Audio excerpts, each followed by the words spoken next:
और उत्तर प्रदेश में चुनाव की प्रक्रिया में एक बदलाव हुआ है। प्रदेश में अब हर मतदाता को गणना फॉर्म भरना होगा। इसके लिए घर घर बीएलओ जाएंगे। नए बदलाव के तहत जिन मतदाताओं के नाम 2003 की वोटर लिस्ट में नहीं है और उनका जन्म 1 जुलाई 1987 से पहले हुआ, उन्हें आयोग की ओर से मान्य 11 दस्तावेजों में से कोई एक दस्तावेज बीएलओ को देना होगा। इस तरह से तीसरी श्रेणी में वो मतदाता होंगे जिनका जन्म 1 जुलाई 1987 से 2 दिसंबर 2004 के बीच हुआ है। उन्हें अपना कार्ड, एक मान्य दस्तावेज और अपने माता पिता में से किसी एक का मान्य दस्तावेज देना होगा। अगर इस अवधि में जन्म लेने वाले मतदाता के माता पिता का नाम 2003 की मतदाता सूची में है तो उसका ब्यौरा भी प्रमाण के तौर पर स्वीकार किया जाएगा। जबकि चौथी श्रेणी में 2 दिसंबर 2004 के बाद जन्म लेने वाले मतदाता होंगे। उन्हें अपने और अपने माता पिता दोनों का कोई एक मान्य दस्तावेज देना होगा।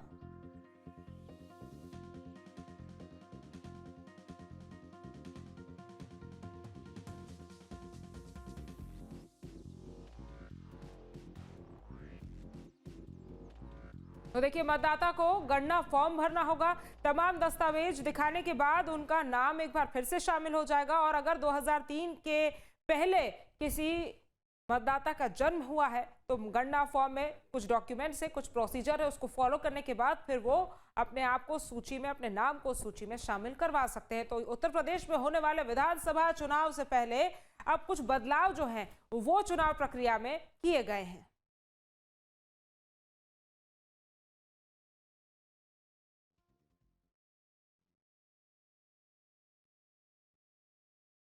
और उत्तर प्रदेश की चुनाव प्रक्रिया में बड़ा बदलाव हुआ है। मतदाता को भरना होगा गणना फॉर्म और मतदाता को गणना फॉर्म भरकर अपना साइन करना होगा। वहीं गणना फॉर्म को लेकर बीएलओ घर घर जाएगा और यूपी के मुख्य चुनाव अधिकारी ने ट्रेनिंग इसको लेकर अधिकारियों को दे दी है। खास ट्रेनिंग बताया जा रहा है किसी के चलते दी गई है। वहीं 2003 की मतदाता सूची तैयार होगी।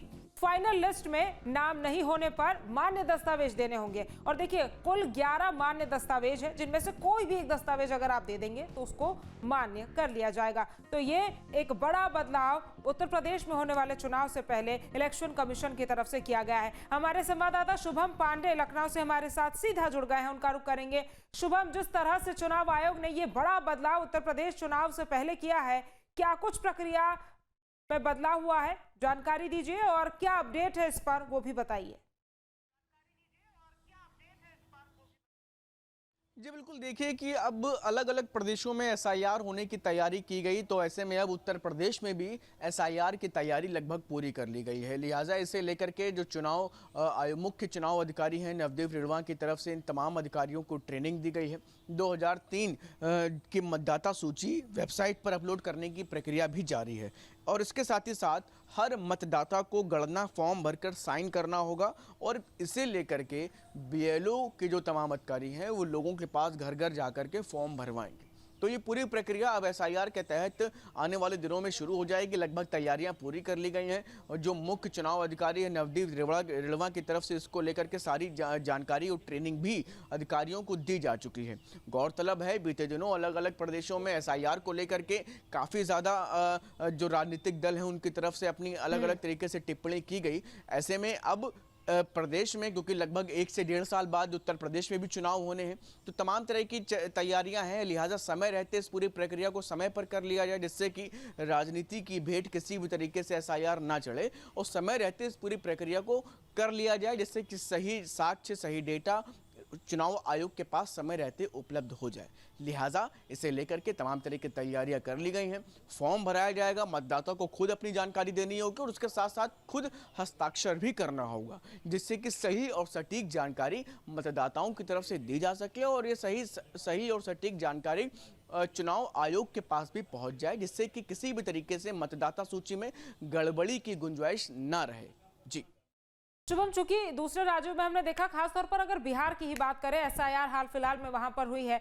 इलेक्शन कमीशन की ट्रांसपेरेंसी को लेकर काफी सवाल जो हैं वो विपक्ष की तरफ से उठाए गए हैं। अब जब उत्तर प्रदेश, जो कि सबसे बड़ा राज्य है, उसमें इस तरह से इतनी ज्यादा जनसंख्या उत्तर प्रदेश में है, किस तरह से ट्रांसपेरेंसी इलेक्शन कमीशन बरकरार रख पाएगी? क्योंकि लगातार विपक्ष के सवालों का सामना इलेक्शन कमीशन और तमाम आरोपों का सामना भी इलेक्शन कमीशन करता आ रहा है।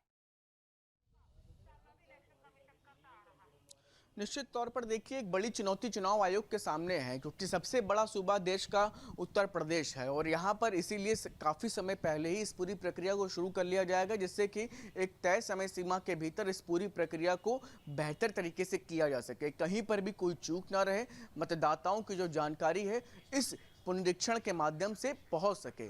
और यही वजह है कि समय रहते ये पूरी प्रक्रिया को करने की तैयारी की जा रही है। और इसके साथ ही साथ चुनाव आयोग की तरफ से जो अलग बीते दिनों भी राजधानी लखनऊ में भी तमाम जिला अधिकारियों के साथ एक बैठक की गई थी, जिसमें इससे संबंधित ट्रेनिंग दी गई। और ऐसे में अब इस ट्रेनिंग की पूरी होने के बाद एसआईआर की जो पूरी प्रक्रिया है उनको समझा दी गई है और ऐसे में अब जल्द ही ये प्रक्रिया शुरू हो जाएगी। तैयारी लगभग अंतिम चरण में चल रही है और आने वाले दिनों में चुनाव आयोग की तरफ से तमाम ब्यूरो और उन तमाम घरों में जाएंगे, सही डेटा उपलब्ध कराने की बात उन तमाम घर में जो मतदाता हैं उनसे कहेंगे। और साथ ही साथ ये पूरी प्रक्रिया के दौरान जो सबसे महत्वपूर्ण चीज़ है, मतदाता को खुद ही अपनी सारी जानकारी देनी है और खुद ही उस पर हस्ताक्षर करते हुए ये बात बतानी है। बिल्कुल, यानी कि इस बार जो पासा है वो मतदाता के पाले में है कि मतदाता खुद तय करेंगे उनकी जानकारी कैसी क्या देनी है, हस्ताक्षर करने, ताकि एक ट्रांसपेरेंसी बरकरार रहे। तमाम जानकारी हम तक पहुंचाने के लिए आपका बहुत बहुत शुक्रिया शुभम। जहां भक्ति है हर शब्द में, कथाओं में छिपे हैं दिव्य रहस्य और ज्योतिष देता है जीवन को दिशा। धर्म से जुड़ी हर बातों को जानने के लिए हमारे चैनल स्तुति को सब्सक्राइब करें। चैनल पर जाने के लिए इस लिंक पर क्लिक करें।